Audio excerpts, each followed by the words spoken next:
Hey guys, welcome back. In this video, I'll be walking you through how I edit a video project from start to finish inside Premiere Pro. We'll be creating the video you watched at the beginning.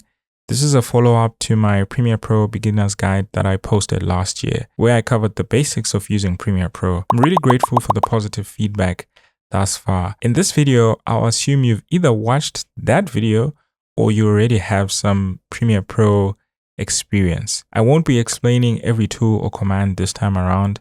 The focus here is on showing you my real editing process as it happens from the beginning to the end. That said, the video is in real time. I won't fast forward anything, but I'll include timestamps so you can jump straight to the parts that are of interest to you. All right, let's dive in and edit this together. Firstly, we want to go through the footage and see what are our favorite selects. So what's the footage that we like and what parts of that footage do we like? So there's so many different ways of doing that depending on what you like. Some people will either maximize this panel by clicking, I actually don't know what this symbol is called. I'll just show it on the screen. But yeah, you can maximize any of these panels by the click of a button. So some people like to maximize this and then literally scrub through. If you hover over the footage, you can kind of see what's going on, and you can actually create in and out points. So if I go here and I click on I, which is a shortcut for in point, you'll see that here at the bottom, that blue bar is your timeline. So it's grayed out this entire area and it's starting there. And if I click O, which is the shortcut for out point, it essentially means that it's only selecting this part of the footage. So if I were to click and drag this onto my timeline, it's only going to take that part. Or if I double click it, it'll appear on the source monitor. And you can also see here that it's only selecting this area. The rest of the parts won't go in. And that's one way of doing your selects. Another way is to actually take all your footage and, I like to sort it by list view sort. Usually that just puts it according to the chronological order of how it was shot, or by name of the clips, and then I click Control A to select everything, and then I just drag it onto the timeline. All right, so I just have everything in there, everything that you shot, and then from here I can start to go through all the footage and then actually seeing by just scrolling through all the footage. I'll show you how to actually use this method faster. What you want to do is you want to rename the current timeline to, I don't know, you can call it anything, but I'm just going to call it selects. Or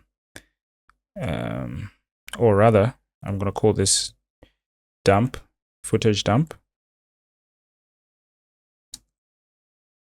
And then I'm going to duplicate it. Oops. Oh, oops, what am I doing? Okay, you can either right click and duplicate, or you can click Command D, which is what I was trying to do, but it wasn't working, I think. Yeah. And then this one, I'll call it selects or selected footage, right? So select, I think is fine. And then I'll double click on that one. And then I'll delete the footage in selects so that we just have footage dump. And then the cool thing is I can drag selects down to where we see this blue overlay. It shouldn't be right at the bottom where there's green, just here. And what that does is it splits the timelines into two, right? So now we have, and we can also adjust these to our benefit. Now we have the selects, we have footage dump, and then we've got the selects, right? So this is one way of doing it. And Bearing in mind, I also usually use 2 monitors, but for the sake of recording this video, I also used 1 monitor. So these 2 timelines will likely be on another monitor when I'm editing, right? But the cool thing about this is you can then go through the footage and then kind of see, you know, what you like. So for example, if I like this, then I'll just, I don't know, I'll just cut it there and cut it there and drag it onto this other timeline, right? Like that. And then I'll just continue doing that for the rest of the footage as I go through it. Instead of cutting the clips in your sequence where you did the footage dump, you can click on F, which is the shortcut for match frame. What that does is it opens up your clip instance in your source monitor, which is essentially opening the source clip, right? So remember, everything that's in the timeline here is an instance of a source. It's coming from somewhere. There's a source where it's coming from, and the source is sitting in our project. So if I right click here and I go to review in project, it will take us to where the source is. This is the source. And once we have this clip in our sequence, it's now an instance of that source. So if I double click on this clip, it'll show us in the source monitor, right? So same thing, when I go to my sequence, if I double click here, it'll show us in the source monitor. So that's what essentially we're doing when we press F. F is the shortcut of going here, right? So what that does as well is from here, I can actually just either drag the whole clip, or I can just go from where I want it. And I think he's looking a bit angry. I would have loved this to be in slow-mo, but I think I recorded it in 25 frames. Yes, I recorded it in 25 frames a second. So we'll just, for now, we'll just leave it like that. Okay, anyways, let's continue selecting our footage. Oops. Don't want to miss anything now.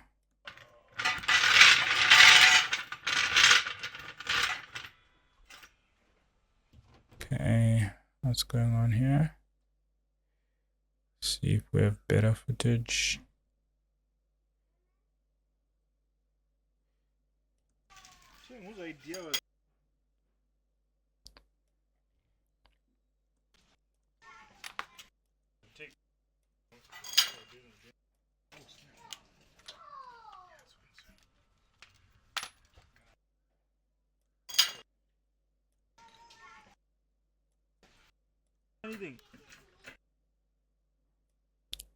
Okay, I think I like this, so we'll click on F and okay,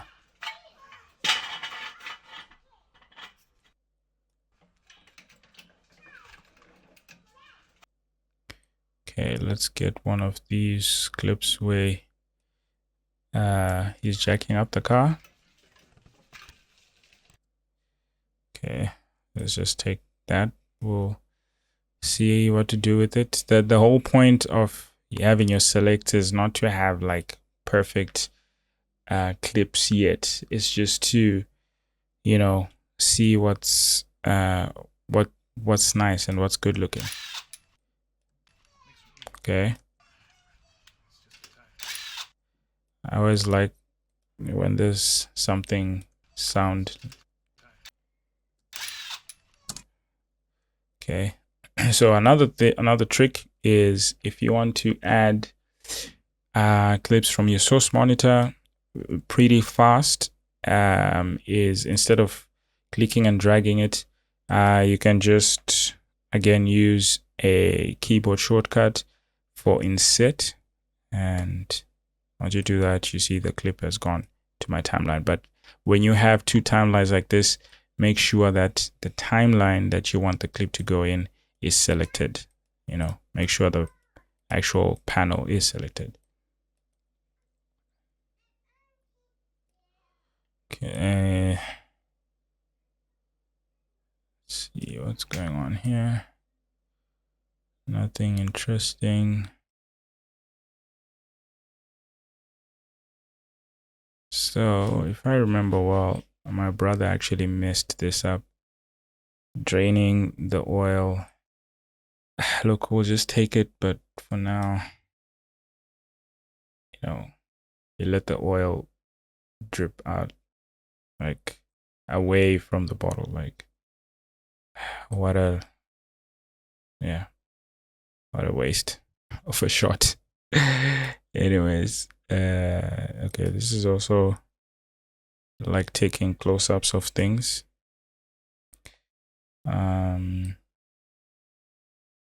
We'll just take it, put it somewhere in there.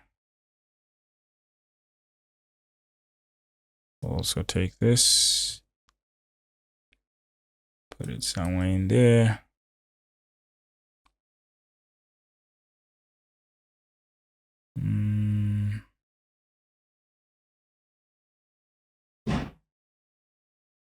Okay. I don't know why he's doing it like YouTubers do when they're unboxing stuff, where they have to hit boxes. But I will take that as well. I think I know the style that I actually want to go with now. I want to have something that's driven by sound, like some form of sound design. So just looking for things that could potentially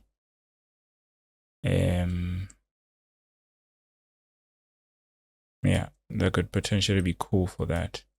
It'll make sense very soon, hopefully. Okay,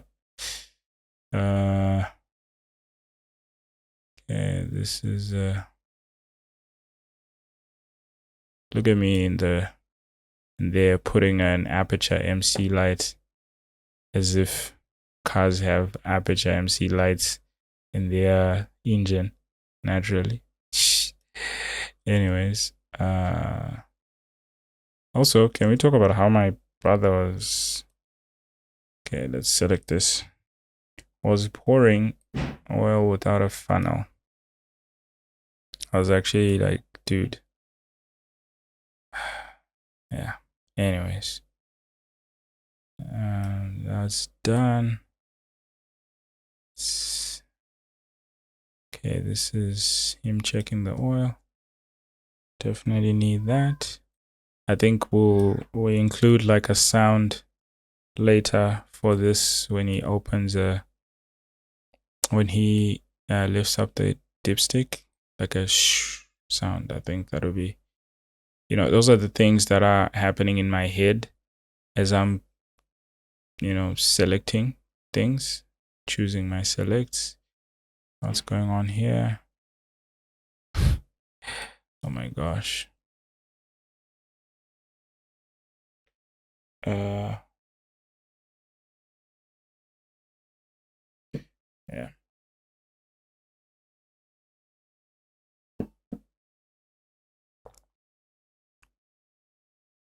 Okay,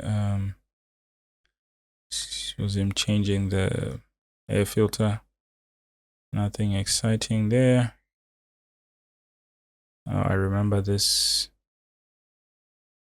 I think I liked how he was looking into the light, or how there was just some pocket of light there on his eyes.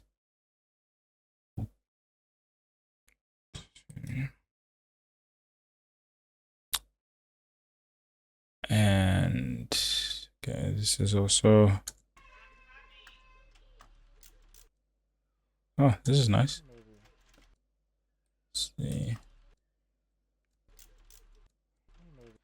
Yeah, I think I'm gonna be going with something that has sound in it. So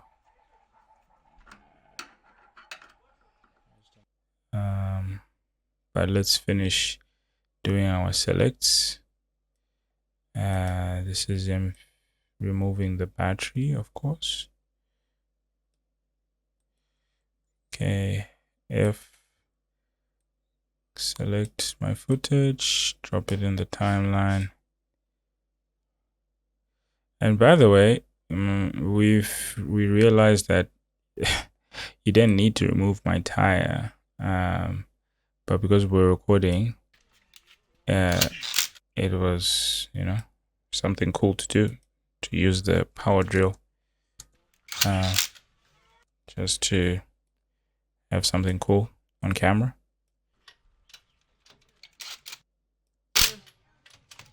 Okay, I think I actually want this clip. Click on F. Okay, put it on the timeline. I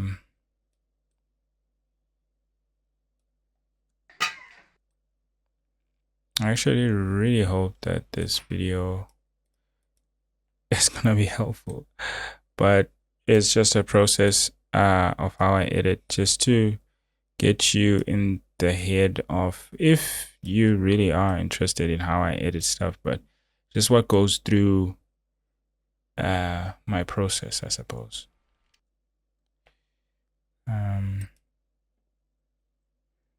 Oops, click on F. I hope there's a sound. Okay, there we go. We'll definitely use that click at some point.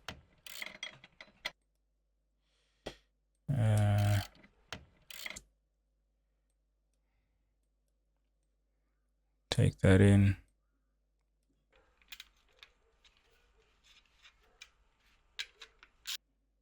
Okay, F in, out point. I think I like it with the sun at the back there.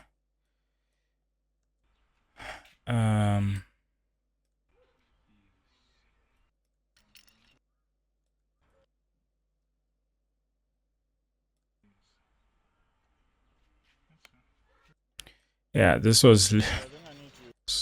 footage is really, I mean, I could, yeah,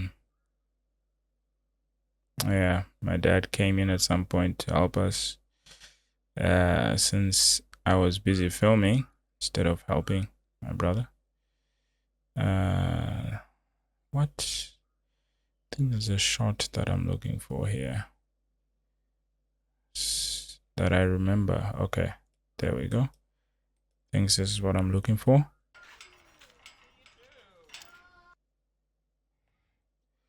I think we can use some of this.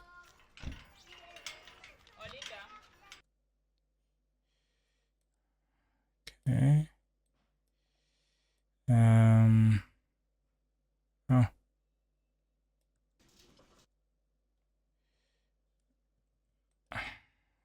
Click on F.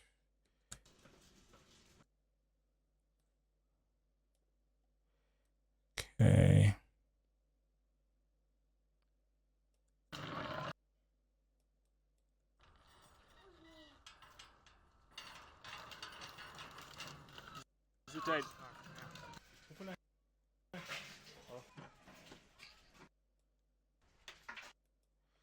Okay, sun here at this point.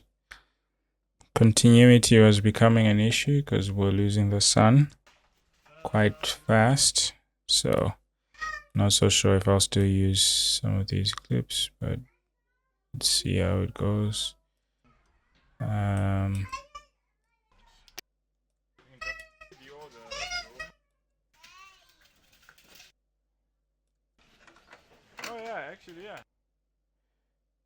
Okay, it was really done.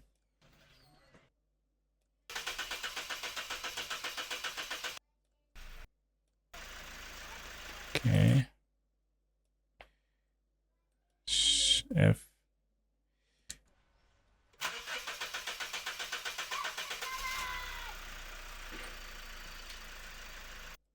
Okay, done. Okay, I also filmed inside.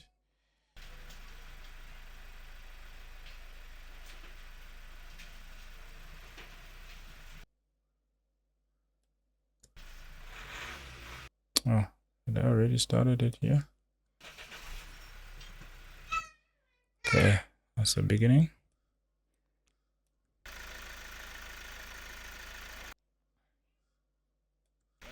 Yeah, this is him leaving.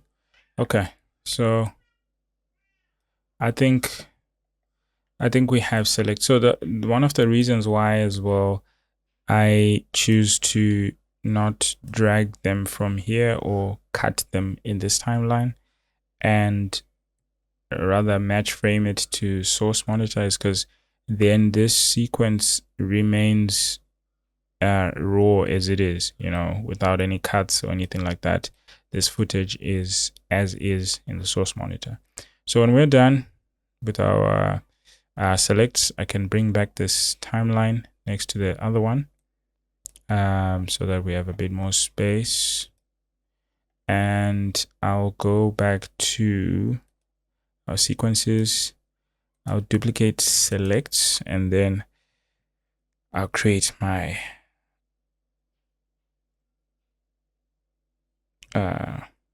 my rough cut. We can call it rough cut 1.0. And we can also start creating, you know, folders here, drafts or cuts, whatever you may want. And then have another one for assembly. And that's where I'll put my dump and selects. And this one can just stay in there. Yeah, I just like to keep things neat. I'm a very structured person, and I feel like if you're an editor, you need a sense of order. Otherwise, when you start working on big projects, oh my gosh. Yeah, hey.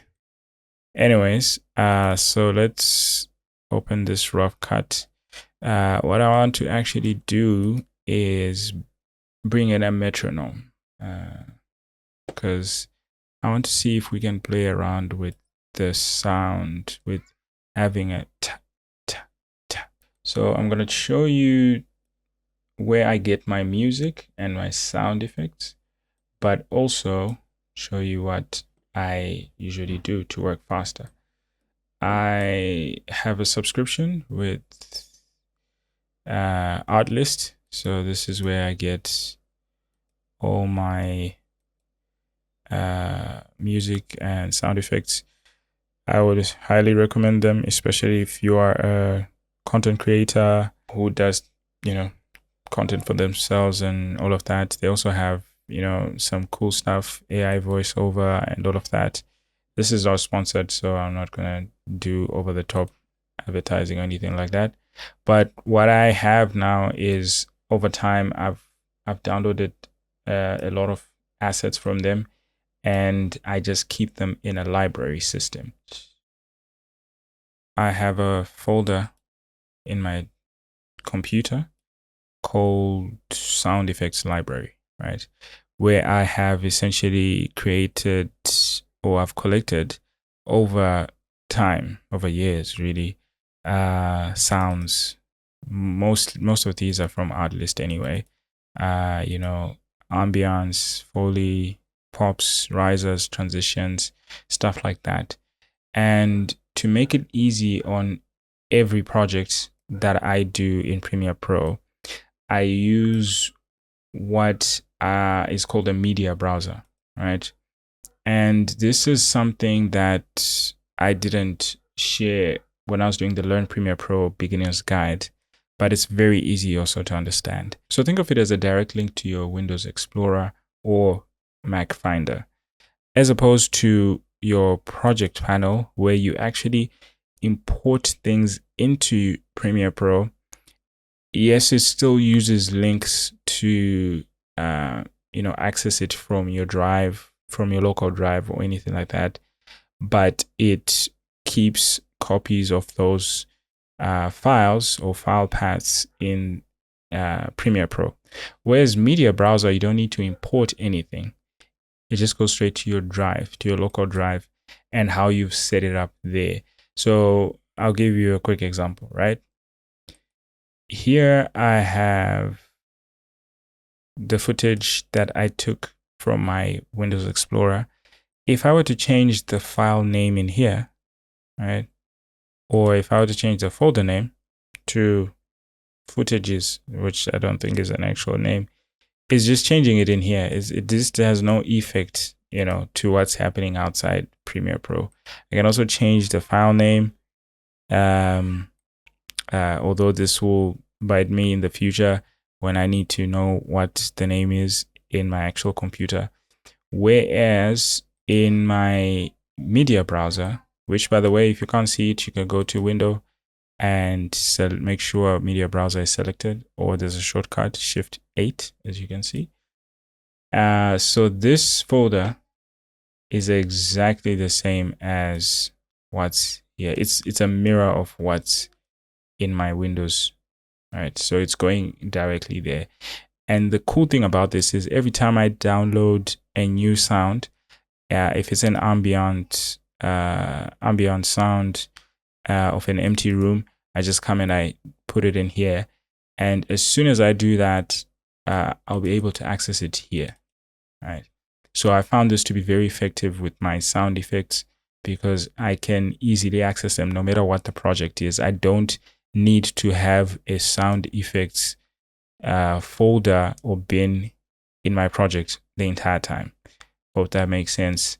But yeah, so what I want here is I know, and honestly, for me, I've named these folders the way that they make sense to me. So if you are a sound person and you're watching this and you're triggered, I'm sorry. But I found that especially with sound effects, I like to know what the thing is. Like, you know, I don't have the time to search for a long time. So for example, if it's a clock, right? I want to know it's a clock tick, then this is an alarm, you know, camera snap, breathing, brushing teeth, all those kind of things. So I know I've got metronome some here. I've downloaded it before. So if okay, that's one option.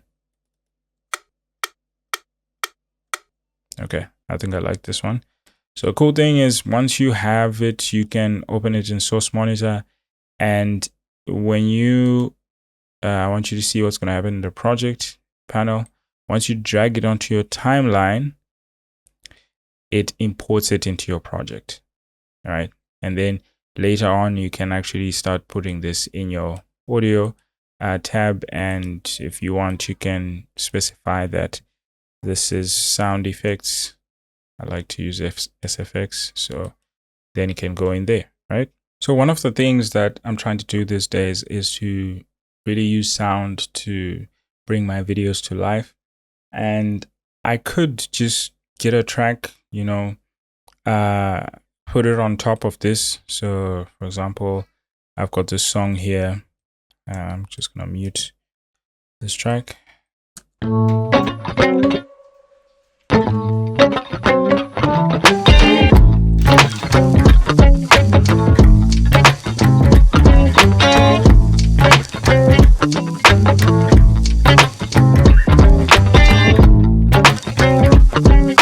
We could do that and it could work, but anyone can do this. Remember, anyone can, you know, cut things. So we are trying to see how we can tell this story better. So I'm going to delete that audio.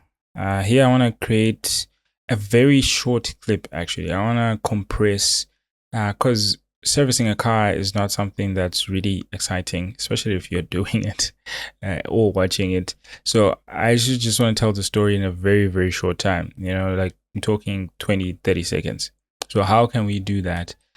We can have a beginning, which is, you know, just a slow start. And then we have a montage of clips to show the the passing of time and things happening. And I want to use I don't know if I'm going to use the metronome as the base of the track, or I'm just going to use it as a guide, right? So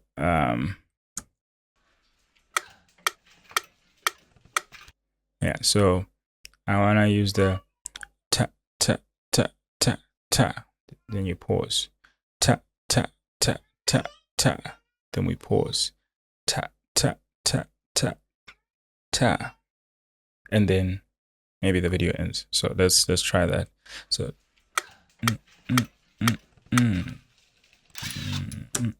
okay, so then the next one is to start here. We can also create markers just to make sure we are. By the way, markers, you can create markers, shortcut key is M, or you can use this icon on your timeline, or you can right click and say add marker. All right, I also have a video on how to add markers. I will try to link it in the cards, but you can also search on my profile. You can also search on my channel how to add markers. So let's get the timing right here. Let's get it.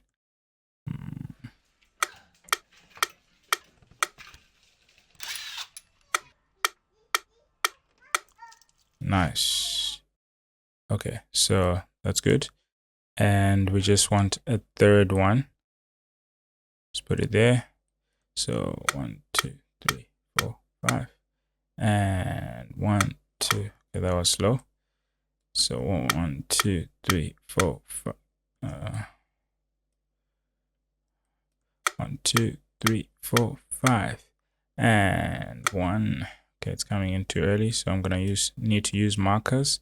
So if you wanna add a marker to a clip, you select it and then you use M or this icon.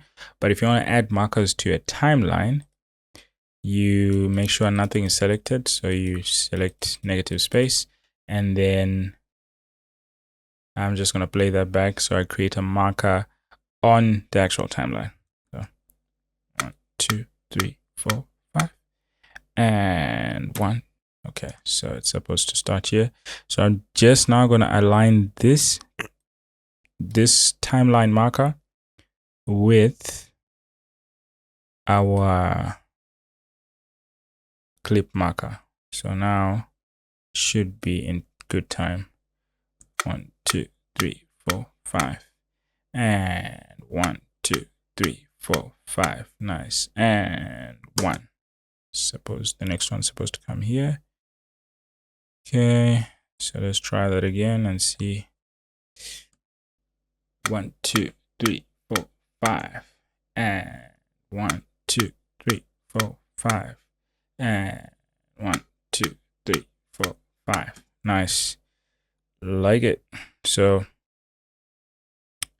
this is supposed to go. This is where I was talking about clip names, right? So this is not important if you are creating really basic videos, but over time it's a good principle to have.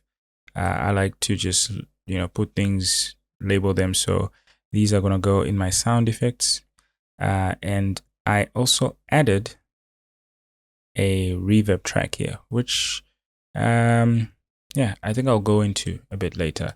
For now, let's just get this right. So yeah. Okay, so what we now need is I need 1, 2, 3, 4, 5.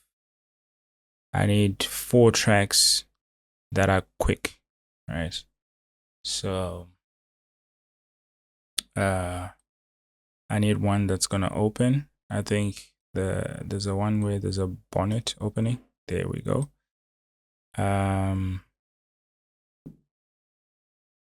So I'm gonna lock the layer that has the sound effects so that we can we can move freely.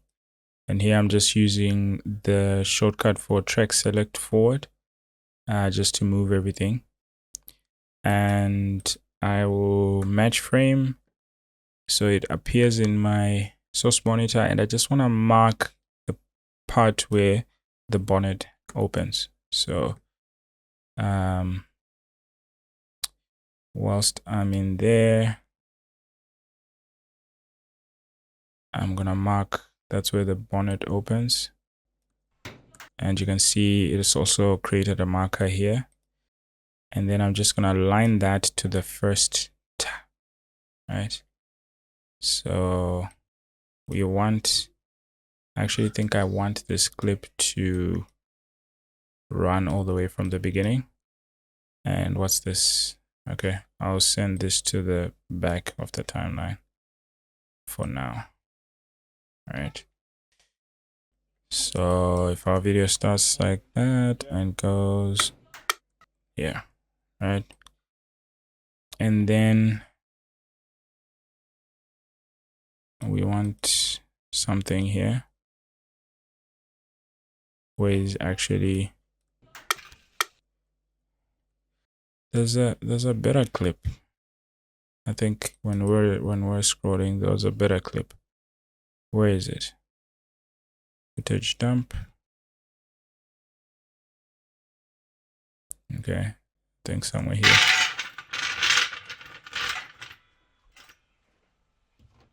Let's look for it. Aha. This is a better clip. Okay, then match frame it to appear in the source monitor and create your in and out point. Go back to the timeline, the rough cut timeline, and then drag and drop it on here. Oops. Make sure not to override the other clips.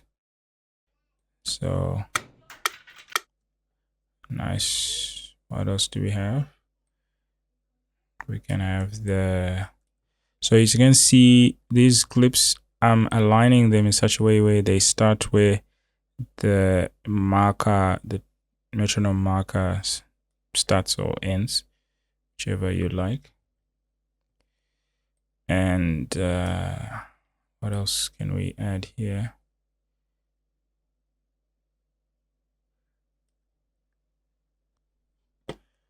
Okay, and then see if there's a, you know, a more, okay, like close up, see here.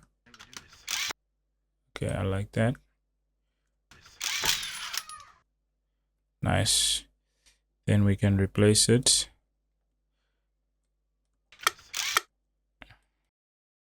Another cool way of moving the clip within your timeline is keyboard shortcut Y. It'll select the slip tool, and the slip tool just moves your clip in between the in and out points. So if my clip is 10 seconds long, but I shortened it to 2 seconds using in and out points, it'll slip the entire 10-second clip between a 2-second in and out point. Hope that makes sense. Okay, so, and what else do we want? We want something that can go cling cling. Either wrench tool. Okay, maybe this had a click. Let's see. There was a click here. Okay, bring that in. Bring it in there.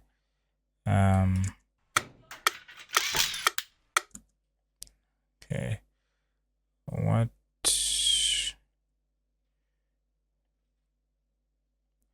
Then maybe we can have him remove the battery.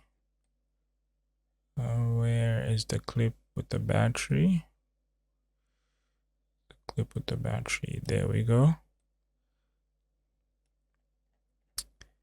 And lock it in place.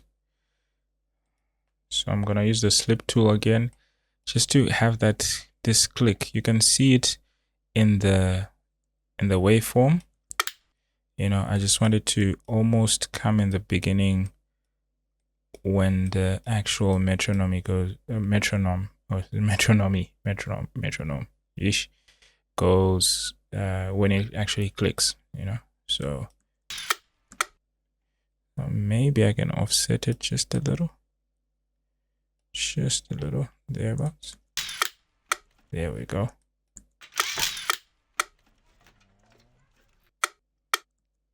Okay, so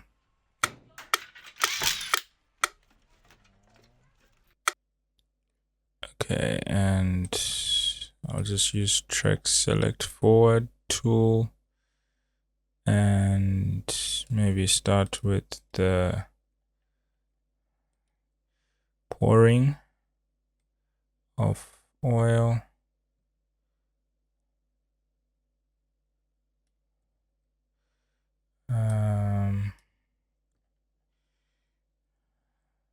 And I think I want it. Let's see what else we have in here. Okay, let's use a closer zoomed in shot.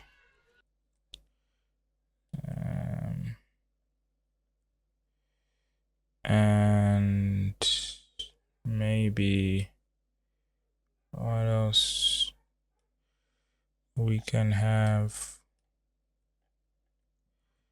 We can have this shot where he knocks on the box.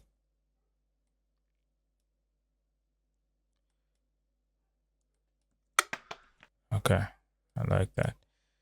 So put it in there. Remember, I'm also still using the markers on the metronome as a guide, you know, because just to have that pacing. What can I use? Maybe let's have this one. I might change it later on, but the idea is to get some form of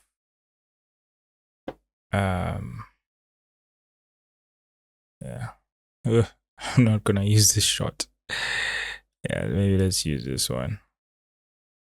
It's just to try and get a rhythm going. That's the main thing here. I think I need a shot of him either looking. Yeah, maybe let's use this one. This will be our resting shot. And then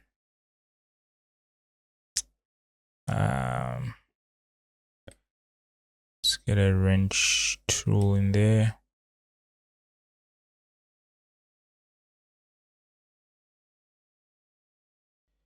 Let's get a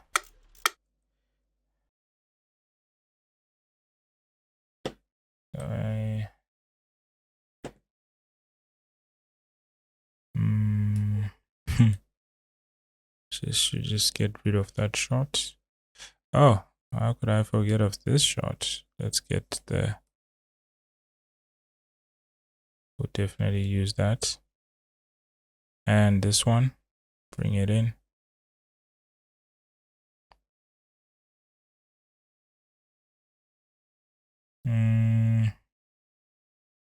Maybe that one. Okay. See how it goes. I've just gone real quick on these ones just to see.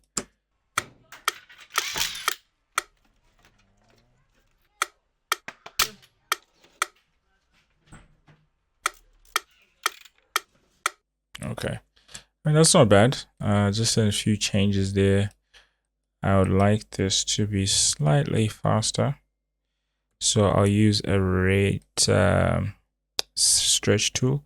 This just, instead of adjusting the length of the clip by changing the in and out points, it just either makes the clip faster or slower. So I'm just gonna make it faster. Doesn't really matter what frame rate I shot it in. It's still fine. So I just want that to be faster. So then I'm also going to use a slip tool with these ones. And I'm just going to actually increase the volume of all these. Shortcut for me, audio gain is G. I don't remember if that's the default shortcut, but you can just right click on the clips and go to audio gain, and you can use normalized -3 dB. That just normalizes everything, or you can just adjust the gain by how much you want. So let's just use what went on. Let's just use 8 for now. Let's see. Okay. Okay, I'm fine with that part. Ooh, it's painful on my ears. I need to take this one down. It's too loud. So I'll say -16. So it'll take off the 8 we put and take off an extra 8 dB. Yeah. Okay. I'll remove volume on that. Remove volume on this. Remove volume on this. Okay. Yeah. So if I hold Alt on my keyboard, I can shorten the video layer, but still keep the audio layer the same length, or vice versa. I can shorten the audio clip by keeping the same, because remember these are linked. So I can do that. Alternatively, you can turn off linked selection, and then these two will act independently. They are no longer linked, so I can just do that.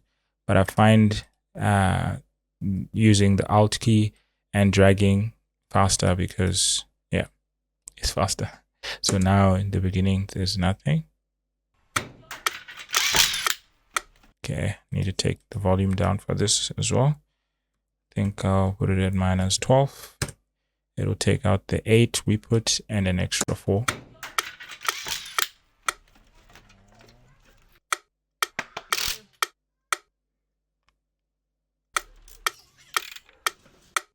Nice. Shaping up. I think we might not need this clip or this one, so I'll just move these to the back.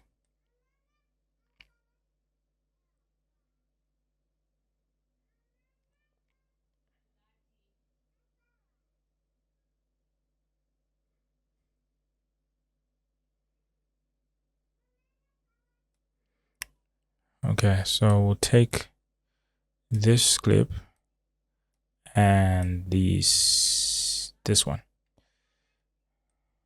Okay, so what do I want here?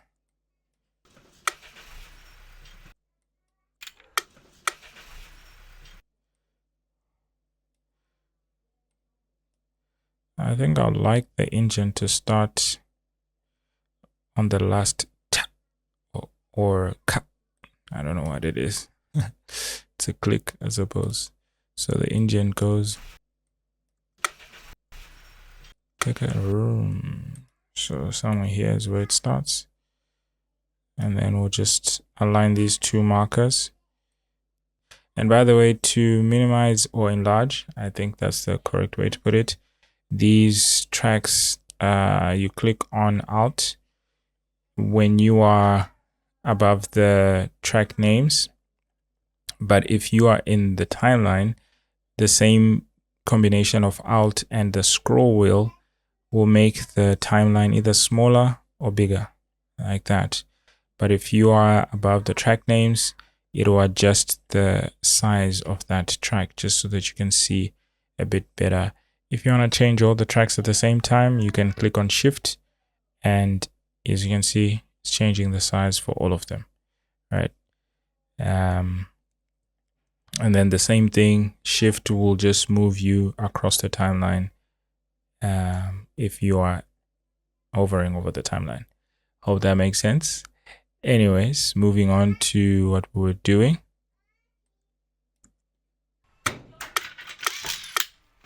Okay, we wanted to see the end.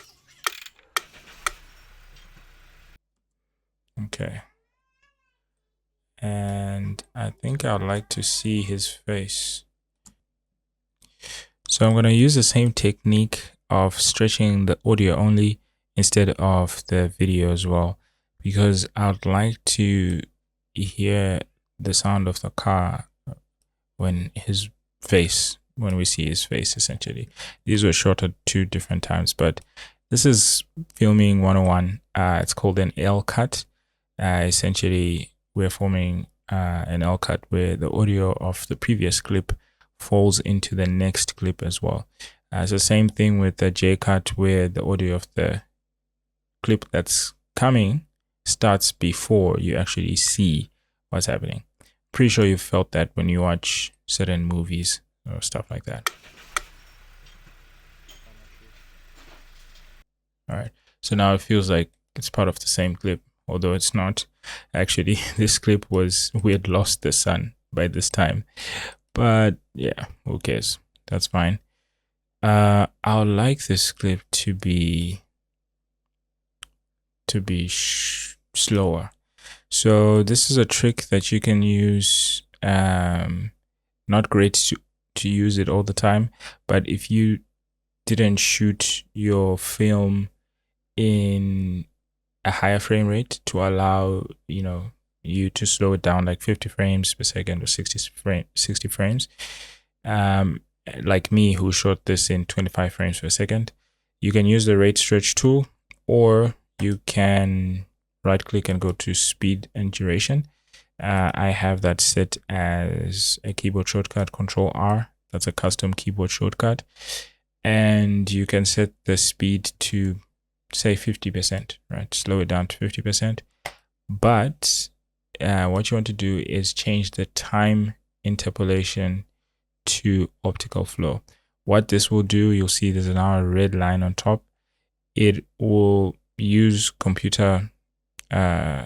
its computer brain, suppose, to create frames that don't exist in the middle of, because when you're essentially stretching what was 25 frames in a second, you're stretching it into maybe like 50 frames per second. So naturally what would happen is the extra 25 frames don't exist. So it will look like your footage is jumpy. So let me actually put it back to frame sampling. You can see that there's a bit of it's jittery because there are frames that are missing. But if I change it to time, actually let me redo that and maximize the screen. You can see there, right? You can see that the footage is jittery. It's almost like something was going on with the camera.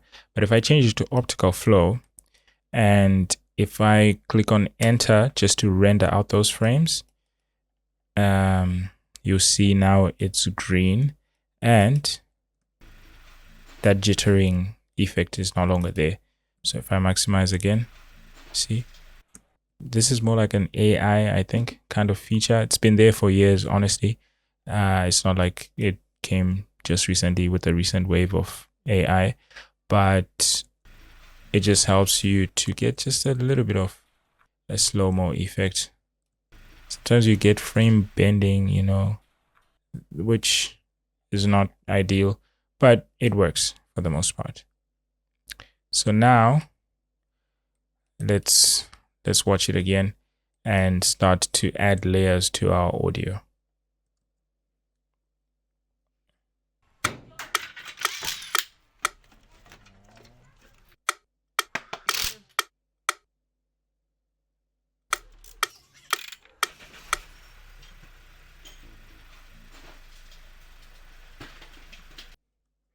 Okay, I think this clip is slightly too long. I want it to start here.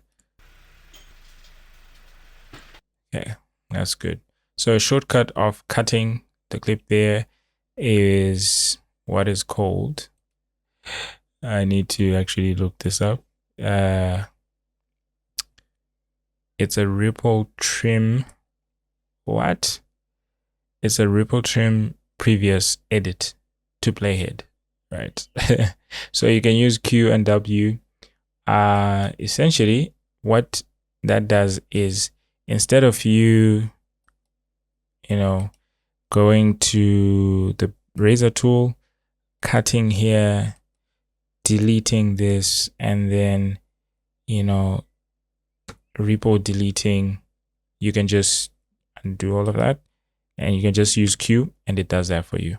So Q does that and W does the reverse, which is going forward. So if I click on W here, it takes off what's in front up until the next clip instance, right? So if I wanted to take away this section between the playhead and when the next clip starts, I can click on W here. It cuts and repo deletes at the same time. I hope that makes sense. All right, so this is where I want actually our track to come in. So let's start working on our audio.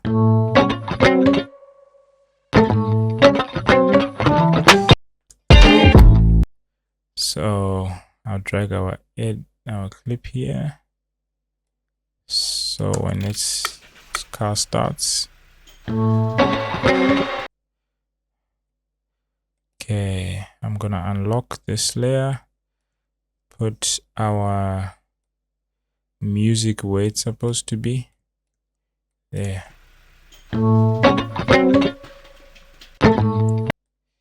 Actually, can we get the music to start earlier? Okay.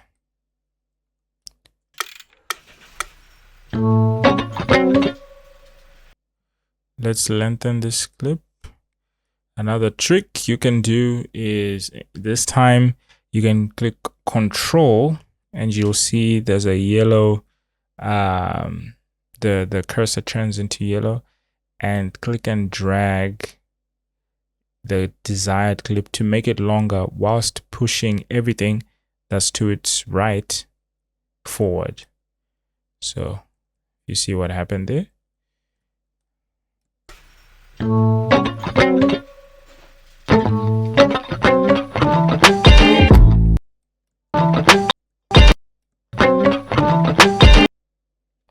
Okay, I want his smile to still be there before it cuts. Okay. By the way, this song feels loud in my ears. Okay. Let's take it down a little bit. Take it down a notch. And then in the beginning, I would like to use another sound effect that I have. I need what's called a riser.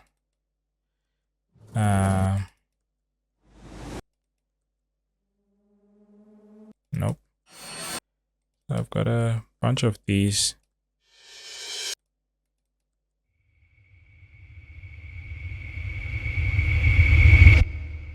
Okay, I think I like that. Let's create an in and out point and see.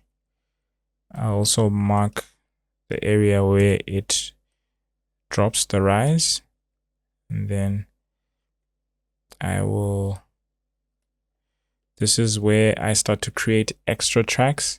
So I'm going to create an extra sound effect track, SFX track. So I'm going to call it SFX2, and I'll bring this there. Okay, we're running out of some real estate space here. Okay.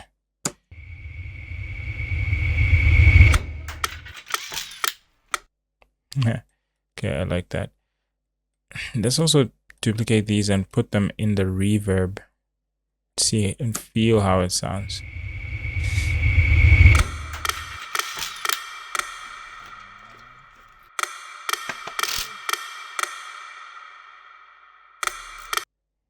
Why did they feel offset? That's okay.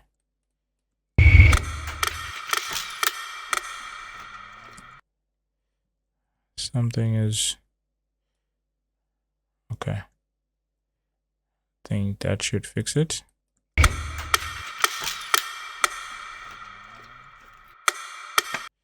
Nice. Take out the volume there.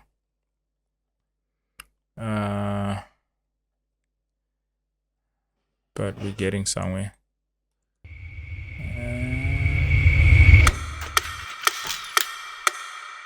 Okay. These are too loud. So I think I'm just gonna take down the volume for each to like minus 7 or 8 dB thereabouts. Nice, that's better.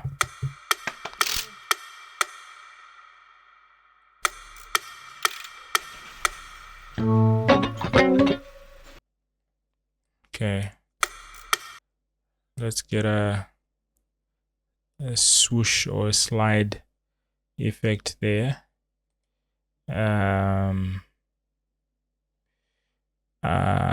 Let's see. Actually, let me show you something cool. There's a really cool free extension called Premiere Composer, and I'll just bring up the where you can find it. You can go to Mr. Horse website and search for Premiere Composer. This is what you'll find, and you can download it for Windows or Mac. They have a paid version, but they also have free assets. And right now I'm going to show you what the free assets are like. So this is essentially when you, after you install it, it looks like this in your Premiere Pro. You have, you know, text effects here that you can use, text presets, transitions as well, that are drag and drop. So, you know, you can, I use this light leak quite a lot. You also have social media icons, especially for those of you who have YouTube stuff and, you know, you just want to drag and drop shapes. It's pretty cool. But they also have some nice sound effects, right? So I want something that's like a slide, right?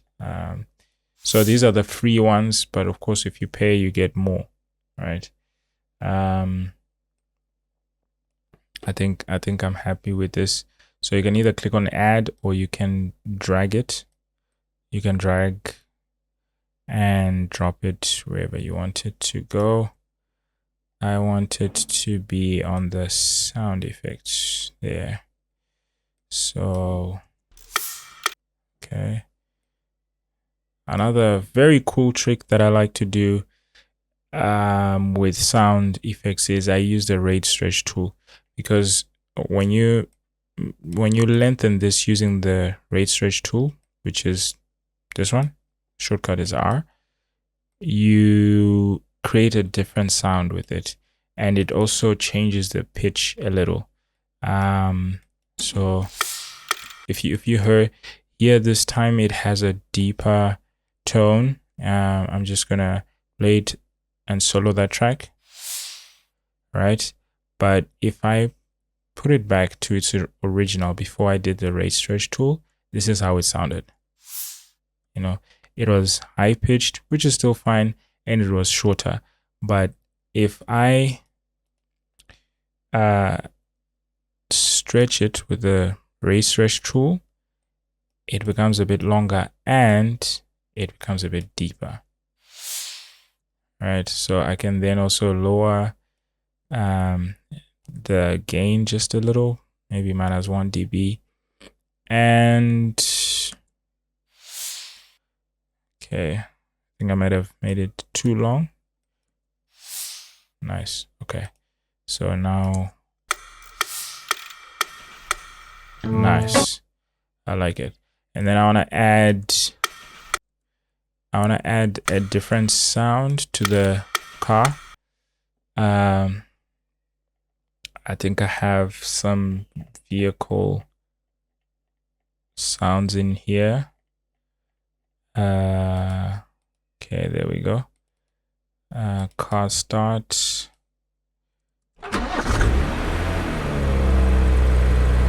Well, that's the only option I have, so let's go with that. Let's see, where does it starts here, so I'll create a marker there. Drag that audio in. There we go.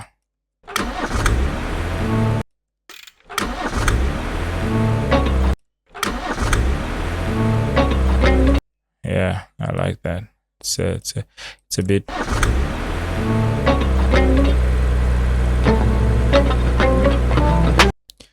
If you see, there's like a. I think I'll stretch this a little as well. There's a huge difference between using that audio, that sound effect, and this. See, we don't really hear the car. I mean, I could have recorded better sound with it, but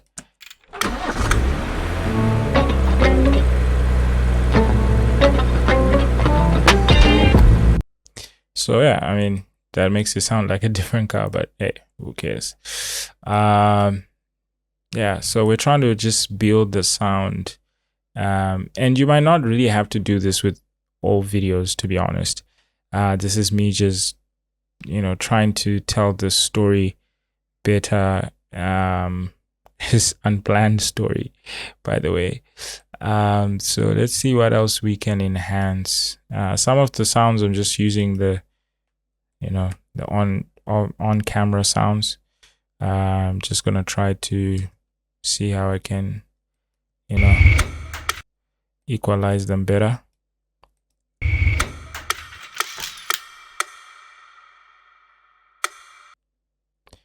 Okay, and I want to add a transition effect as well. Something somewhat of a whoosh sound, maybe.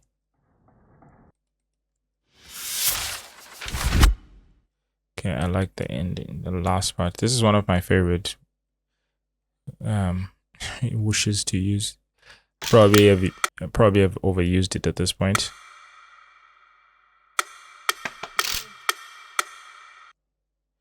Okay, and then I want it to come here.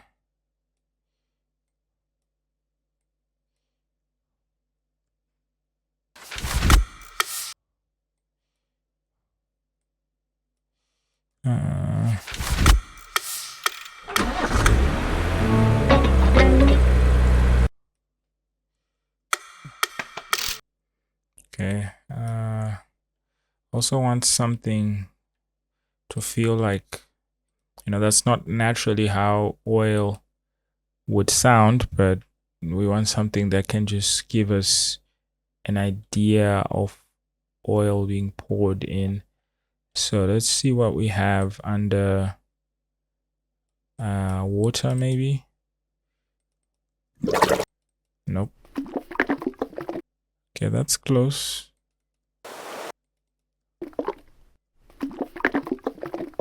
Yeah, I think this is the closest, because I don't think I have a sound that is specifically for oil.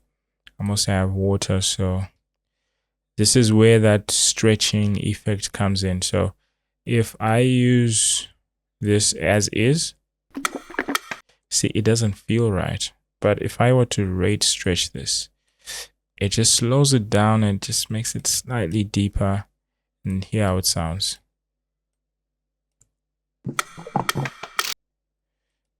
Yeah, it's better, but I'm just gonna slip it around.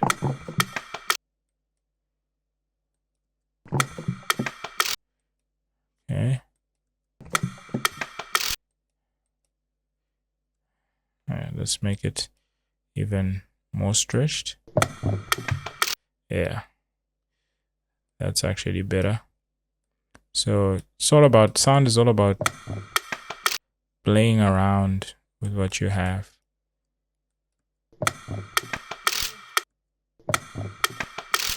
See, that is probably not how the oil sounds when you're putting it, but it just sounds nice to hear. Also, I think I want to change this. I think I want a wider shot of him looking at the, let's see what we have. Yeah, something like this, but look at me, I'm in the frame. That's great. Don't I have a similar shot? I really hope so.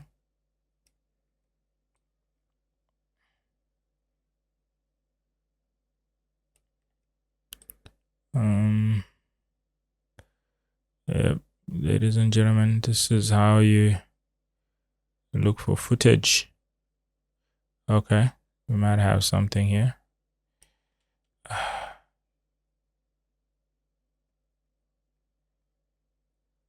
Need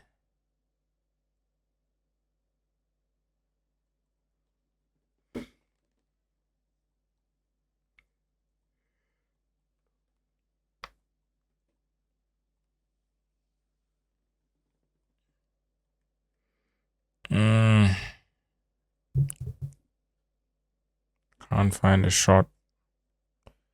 I just need him to, okay, maybe.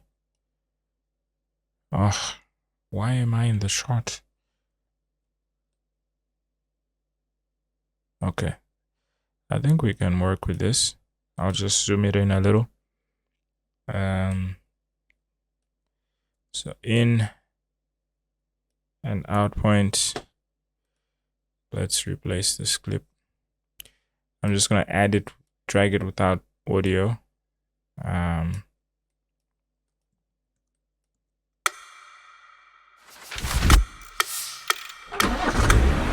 Okay, so I'm actually gonna do something here just to complement this sound.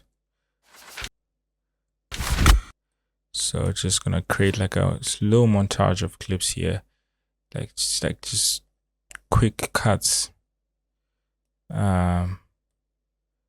of anything really that we didn't use, of course. Yeah,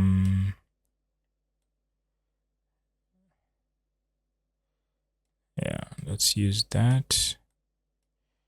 Maybe this as well, but really then when I use this clip, maybe we can just use the part when it's just about to go out, because these are like very quick clips, so there won't even be time to see what's going on. It's like a montage upon another montage. Let me take these three and see how those look by themselves. I think they even need to be shorter. It's a very quick transition there. Okay. Yeah, so something like that.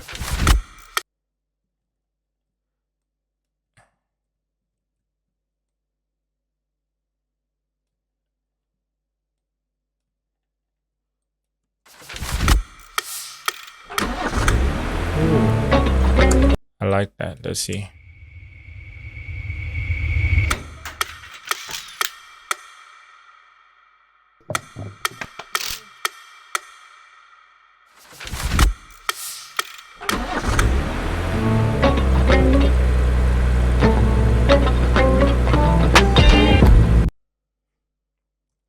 Nice.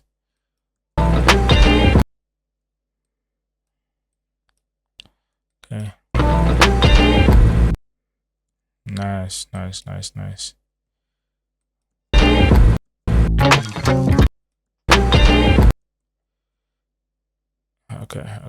Okay. Like how it's shaping up. I think in the beginning, I'm just also gonna add an adjustment layer. And I'm also just gonna take time to shift all these SFX files that we've been importing into the right folder. Keep it clean. In the graphics bin, I'll add an adjustment layer and drag it on top of our first clip. In the effects panel, we'll look for a transform effect. And by the way, another cool way of accessing effects that you use all the time is to create a favorites list. So I can, right click this and go to new custom bin and call this favorites. I'll just call it faves, right? And I can go to transform, right? Because I use it quite a lot, and I can drag and drop it into the faves bin. So now I can drag and drop all my favorite effects there, and I can always find them. Just something to know. And I click on drag it onto my adjustment layer, go to effect controls, and what we want to do is to scale our clip. You don't need to do this, but I'm just used to using adjustment layers for scaling because it feels smoother. For some reason, I like to change the shutter angle to 180 just in case, and I click the use composition shutter, and then I adjust the scale using this. But you could just adjust the clip scale. You could keyframe it there. That's also fine. But I'm going to do it using the adjustment layer and using the transform effects. Also, you could just add this transform layer to the clip itself. So I'm actually going to do that now. So I'm going to delete this adjustment layer, select the clip, and I copied the transform layer. So I'll just paste it in here. It still has the settings that we set, and put scale and activate the keyframes. Start at 100 and maybe let's take it to 115. Yeah, and take it all the way. So now we have the effect of zooming in, but I actually want the effect to stop here when the bonnet opens.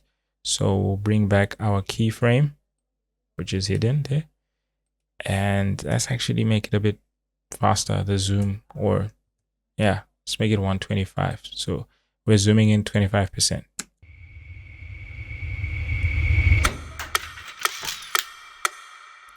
Nice.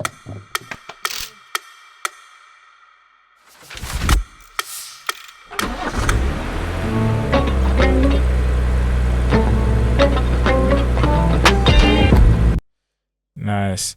Do you know what would be cool if we had a clip of him looking at the bonnet? Ah, man, I don't think we have that. Just to include in the beginning. Yep, this is what happens, ladies and gentlemen, if you do not have intentional shooting. Just shooting, yeah, capturing things. Trying to see if there's hope to find, because it would be nice to have a clip of him.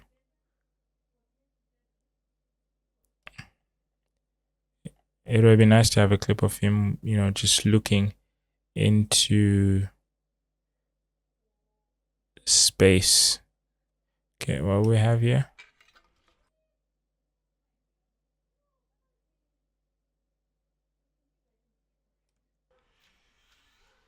it's also not flat.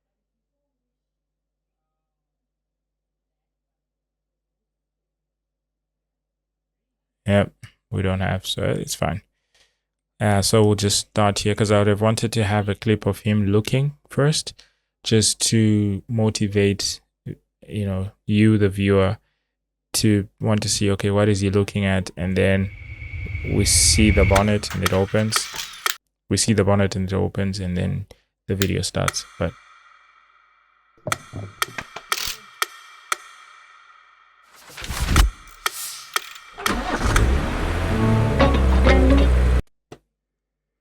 okay, I actually like this, so let's just see if our sound mix is okay.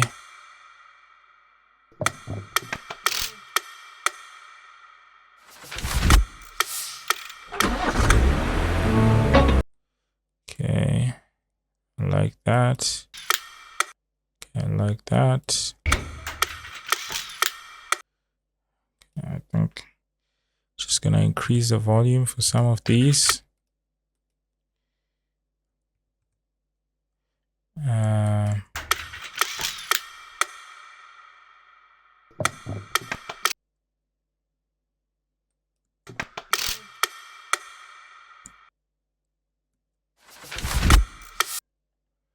Okay, I'm gonna increase the volume for this as well.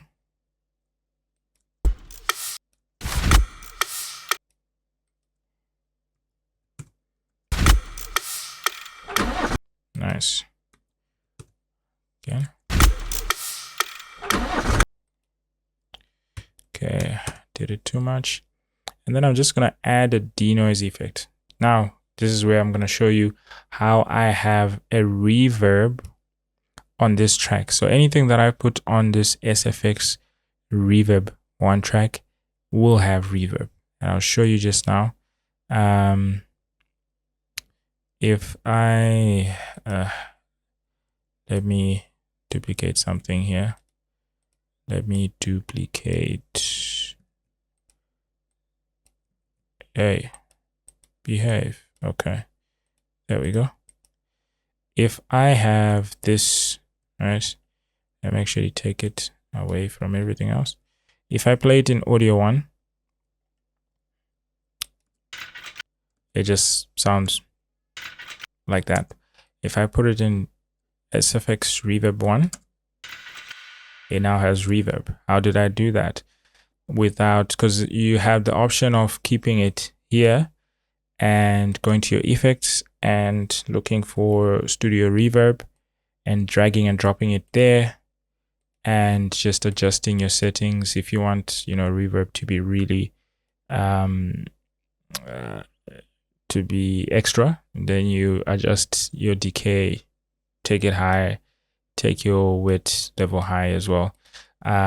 So you have a similar effect, but the difference is it then stops. So you hear the reverb doesn't go on, whereas if it was here and if I disable that, it continues. The reverb continues. There are ways of still achieving that with the effect. So I can, take down the volume, make the clip longer, and then take down the volume. This way the reverb continues, but it's one way of doing it. So I just find that using tracks easier. So I'm just going to delete that. And let's go back to our timeline. How I did that is you need to access another panel, which I didn't cover in my beginner's guide, which is going to workspaces, window, not workspaces. And you want to look for audio track mixer, not clip mixer, track mixer, because they are two different things. So the audio clip mixer will look like this, and that's it. You can't do anything else. I'll close that. The audio track mixer has these options. Sometimes it'll be when you open it, it'll look like this. You can just go to this little icon which allows you to show or hide you know, essentially where you can put your effects. So as you can see, there is Studio Reverb on audio track 6, which is what I renamed SFX Reverb 1, right? So you can also, click and drag this and copy it onto the next track and all of that. And you can add other effects here. There's noise reduction. You can do, EQ, parametric equalizer, and all of that. So what I want to do actually is I want to rename this to camera audio, right? 1. That's our camera audio 1. So this is track 1, which is the first one. I want to add some noise reduction there. So I want to add denoise. So that essentially means everything that's on this track will have a denoise effect, right? That entire track is just denoised. That's what it means. I want to take it down to maybe like 18% thereabouts, because I don't want it to be too much. I just want to remove some of the, since this is camera audio, it wasn't any fancy audio recorder or anything like that. So just to take away some of the, yeah.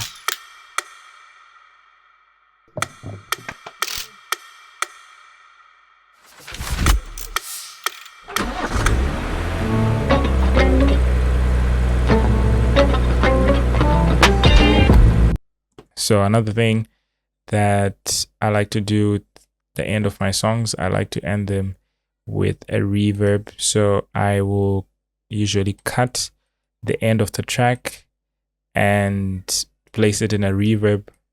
I'll usually cut the end of the clip, the music clip, and then put that last part in a track that has reverb. So we end up with this.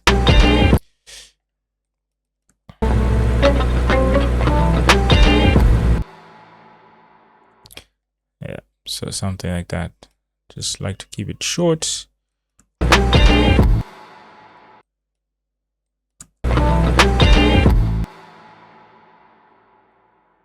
Nice. And then maybe at the end we can have some cheesy text. I'm thinking a man's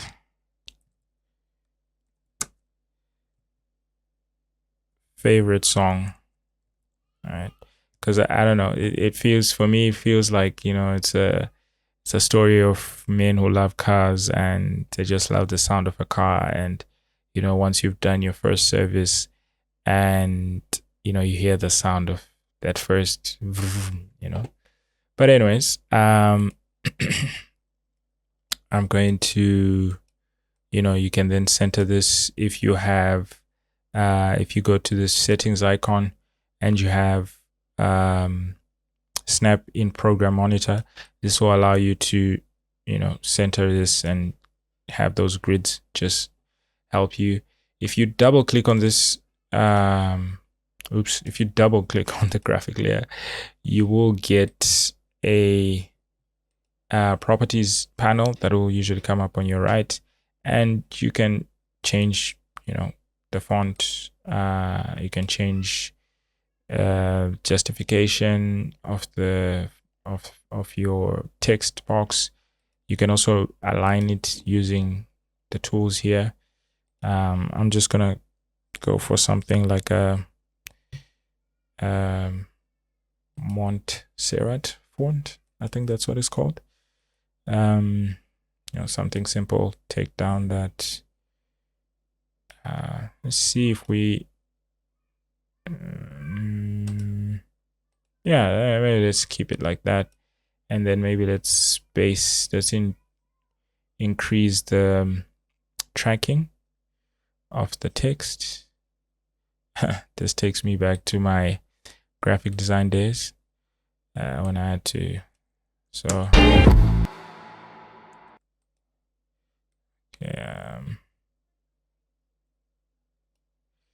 I don't know.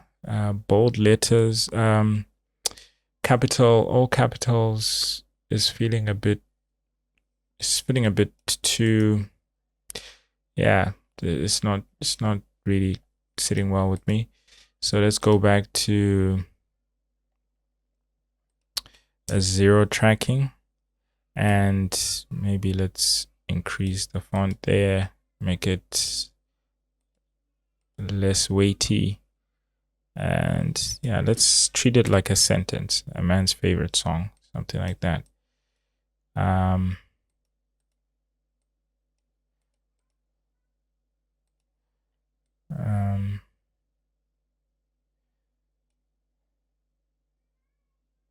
the way, the spelling of favorite will differ with which country you come from, so forgive me.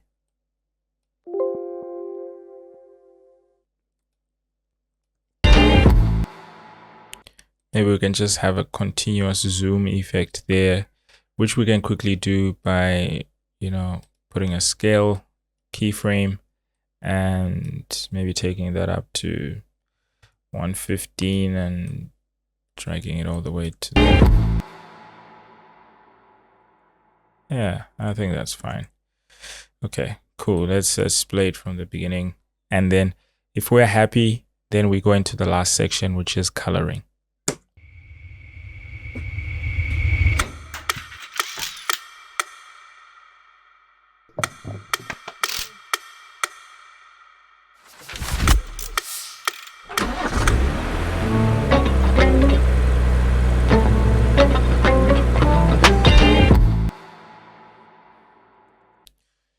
Awesome. I think I like it. I hope you guys like it. And by the way, thank you for watching this far, if you are, because yeah, I don't know if this is even worth watching, but I just felt like I've never watched someone edit in real time. There's a difference when someone is like doing a tutorial and when they're editing in actual real time, and all of, you can see everything. So my workflow these days also includes DaVinci, and I like to color grade in DaVinci, but I wanted this to primarily just be a Premiere Pro kind of workflow. So how I would color grade this is ProRes footage from a Blackmagic, and you might not need to do what I'm about to do, which is to use a LUT. So if you don't have the Lumetri color panel, you can just go to Window and access it under Lumetri color, or you can go to the color workspace. But I just want to keep things wherever they are right now. I don't like things shifting around. So I just like having the color, Lumetri color there. And in the newer Premiere Pro versions, if you go to settings under Lumetri color and you go to preferences, or rather go to project, you can click on auto detect log footage. And if you're using a Canon, Panasonic, and what else, and a Sony, I think those three are the ones that are supported. I know Canon for definitely it is. I would like to presume Panasonic and Sony, so Vlog and S-Log, are supported by this. I'm not so sure, but I've found that ProRes from Blackmagic is not detected. So DaVinci can detect that easily, of course, because it's Blackmagic. But here I have to use a LUT to take this log, to take this ProRes footage to a Rec 709 color space. And to do that, I like to use an adjustment layer again, because what this will do is, instead of applying it to all the individual clips, this is just gonna apply it to all the clips, but on an adjustment layer, so it doesn't actually crush the colors of those individual clips. I hope that makes sense. If it doesn't, just follow me.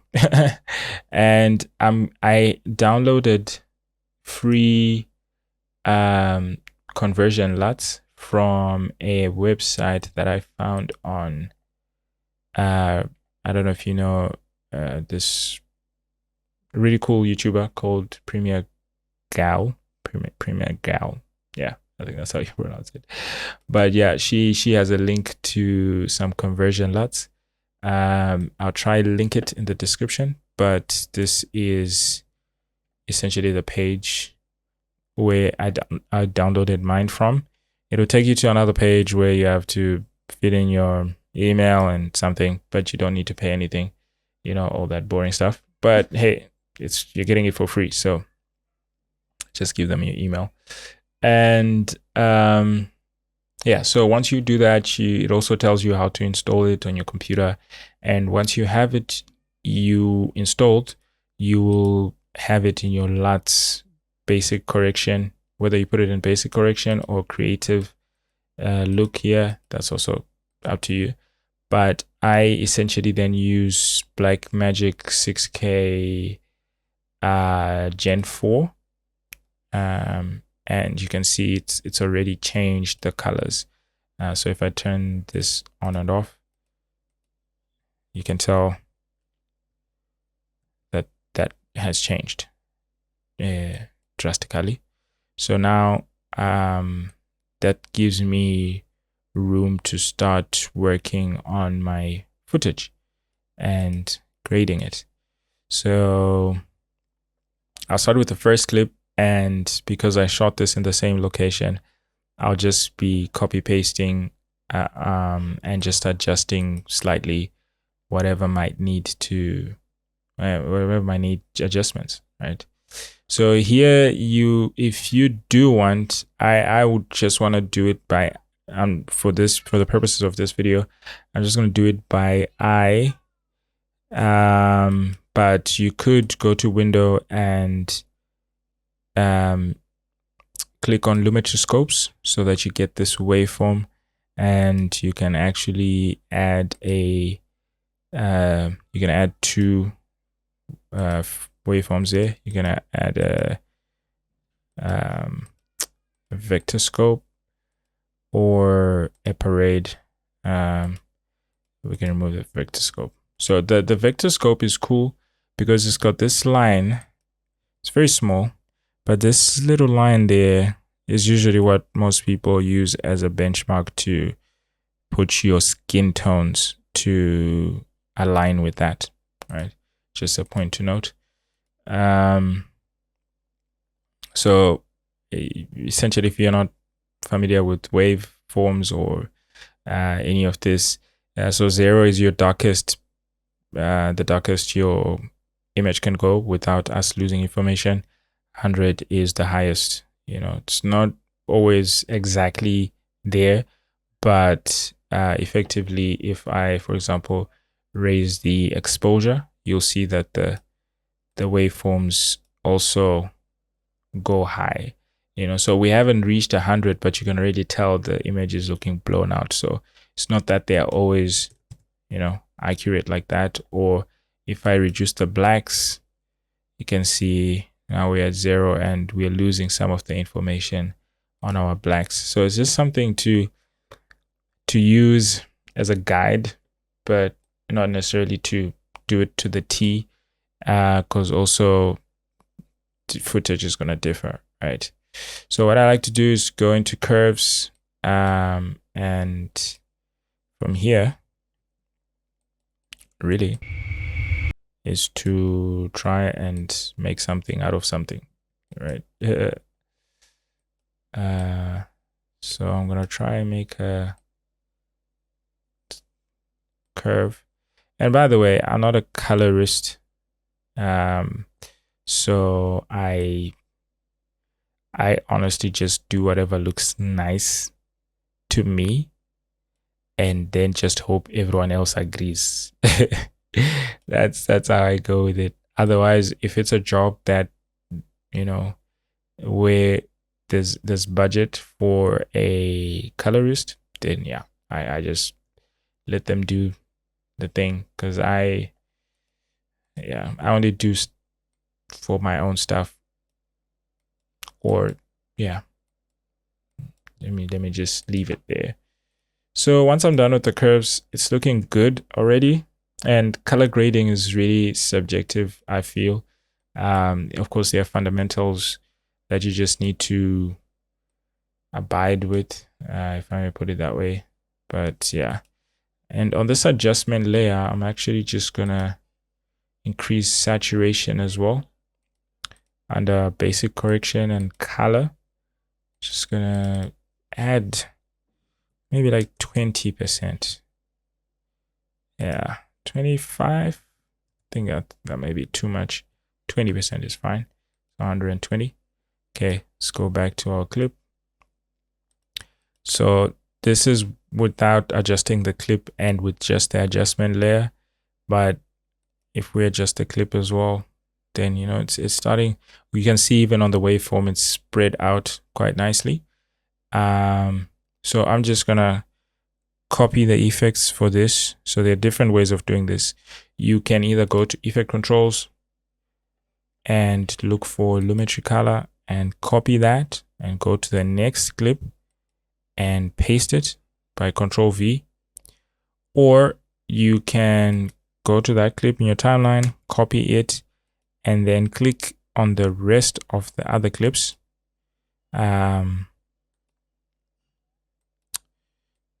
Select all the other clips that you want to paste that effect, and on your Windows machine, click on Control Alt V, and then it'll give you this option, you know, pop up to say, hey, what do you want to paste? So you can just uncheck everything else just so that you don't transfer settings you don't want to transfer, and then just click on Lumetri color. So it'll just ask you what do you want to copy and paste to the other clips. So we want to paste the Lumetri color effect, and we say okay. So now all the other clips now have the same effect, right? But you can tell some of them need to be adjusted. Like this one is just too dark, right?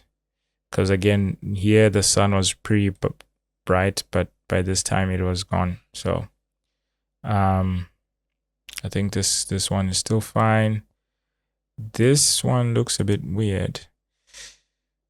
It looks less warmer than these other ones, but I think it's because there was a blue reflective something here. But I think we can adjust for that. So we can go into our Lumetri color space, go to color, see what happens if we just make the temperature a bit, well, not that warm, maybe like 8. Yeah, just to take out a bit of that blue. But we can also adjust for that. I just want to go through all the clips first. Okay, this one is okay. It's all right.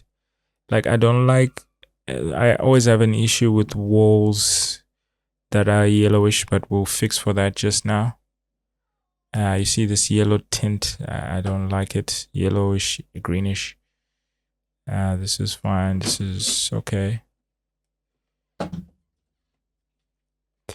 Okay, we definitely need to adjust the blacks. You can see the blacks are being crushed even on our waveform here. So we need to go to our curves, take back some of that information. Yep, and just raise it up a little. Yeah, just to see a bit of what's going on there. I think I like that. And then these are the clips that are coming in hot and fast, but let's also give them some love. Like that. So like that. This is fine. We need to adjust for this one as well.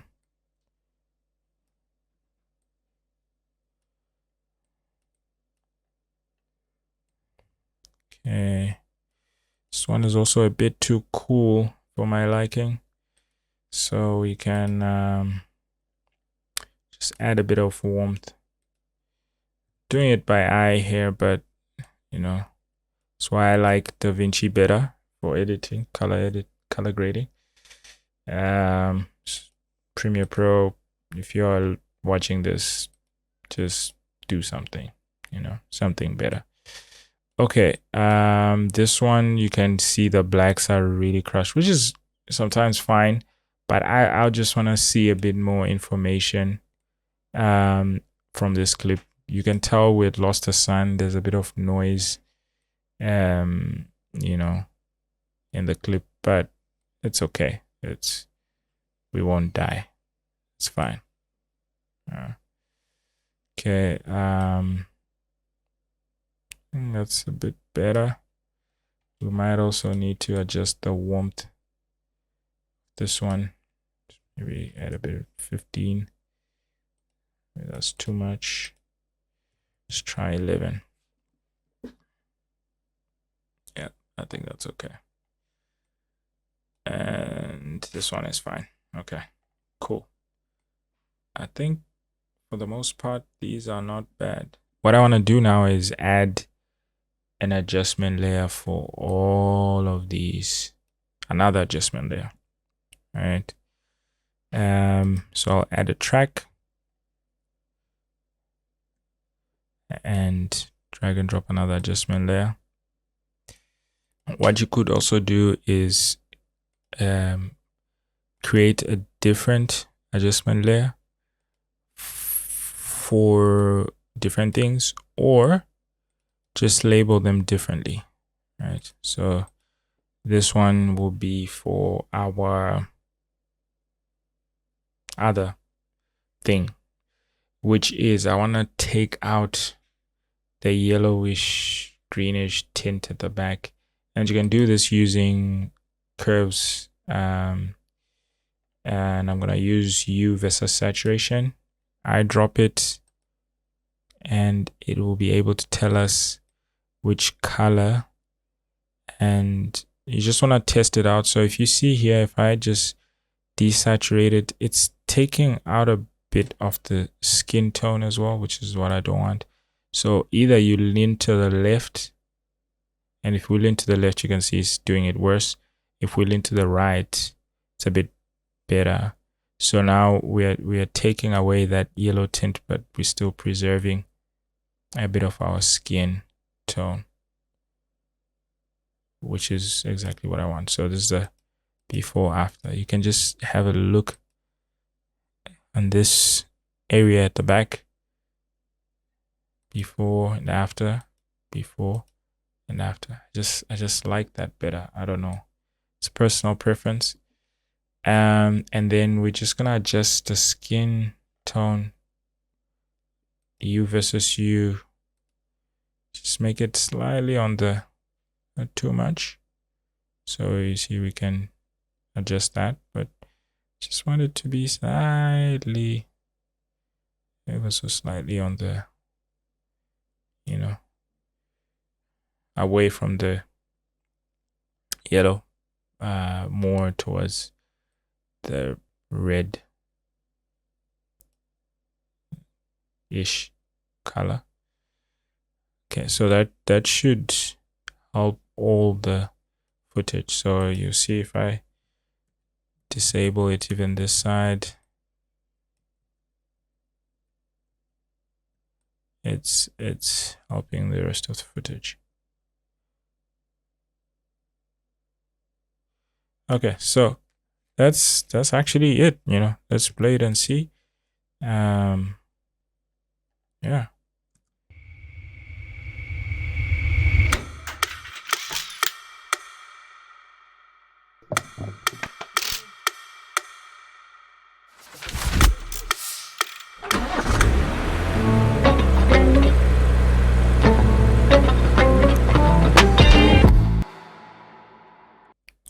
Now, that's a wrap on this edit. Honestly, I could spend a few more hours refining it, adding layers, tweaking details, but this is just the first cut. I usually come back the next day with fresh eyes to polish it up. Hopefully showing you this gave you some insight into my process and was helpful in some way. Thanks for sticking around till the end. I really appreciate it. And yes, I did come back the next day to finish it. Here's the final video.